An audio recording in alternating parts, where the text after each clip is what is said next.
Sejumlah kalangan mahasiswa dari perguruan tinggi negeri menilai kebijakan pemerintah pusat saat menaikkan uang kuliah tunggal mestinya terlebih dahulu melakukan kajian mendalam serta mendengarkan aspirasi dari masyarakat.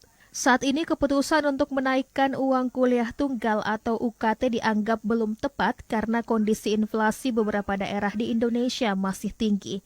Tingginya inflasi tentunya berdampak pada turunnya pendapatan masyarakat.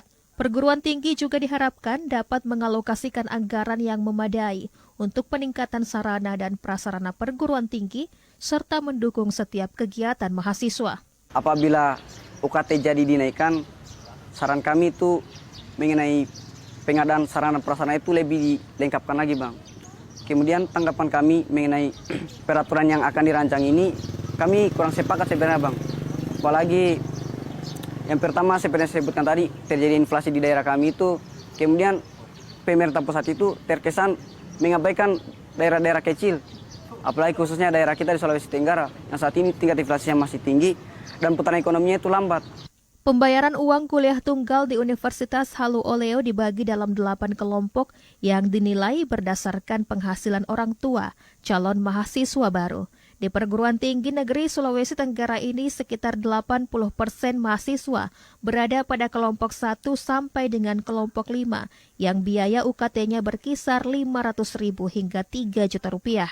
Sistem ini memberi kesempatan bagi mahasiswa dengan berbagai kondisi ekonomi untuk dapat mengenyam pendidikan tinggi, bahkan dengan kondisi ekonomi yang kurang. Akibatnya setiap orang dengan latar belakang ekonomi berbeda dapat mengenyam pendidikan sampai bangku perguruan tinggi. Rektor Universitas Halu Oleo, Profesor Dr. Muhammad Zamrun menjelaskan, saat pemerintah pusat mengeluarkan kebijakan penyesuaian UKT, Sivitas Akademik Universitas Halu Oleo mengkaji kebijakan itu dan memutuskan untuk tidak menaikkan UKT terhadap mahasiswa baru karena dinilai belum mendesak. Ya, ada beberapa perguruan tinggi yang mengambil kesimpulan berarti bisa kita sesuaikan. Nah, tapi kami waktu itu di Universitas Halu Oleo setelah membaca peraturan itu, kemudian kita lihat kondisi di Universitas Halu Oleo dan juga masyarakat Sulawesi Tenggara, makanya pada saat itu kami mengambil keputusan kayaknya kita belum urgen lah untuk menaikkan uang kuliah tunggal tersebut, sehingga yang kami usulkan ke kementerian itu uang kuliah Universitas Halu Oleo masih sama seperti tahun kemarin. Perguruan tinggi menerapkan sistem subsidi silang sesuai kondisi ekonomi setiap mahasiswa. Semakin baik latar belakang ekonominya, maka akan semakin besar UKT yang dibayarkan. Jadi mahasiswa dengan kondisi ekonomi yang kuat akan membantu menutupi tagihan biaya kuliah mahasiswa dengan ekonomi yang lebih lemah.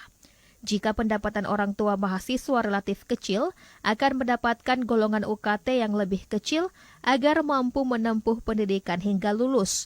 Sebaliknya, jika orang tua mahasiswa memiliki penghasilan tinggi, akan mendapatkan golongan UKT yang tinggi. Desi Infantriana, Laodeliku, melaporkan.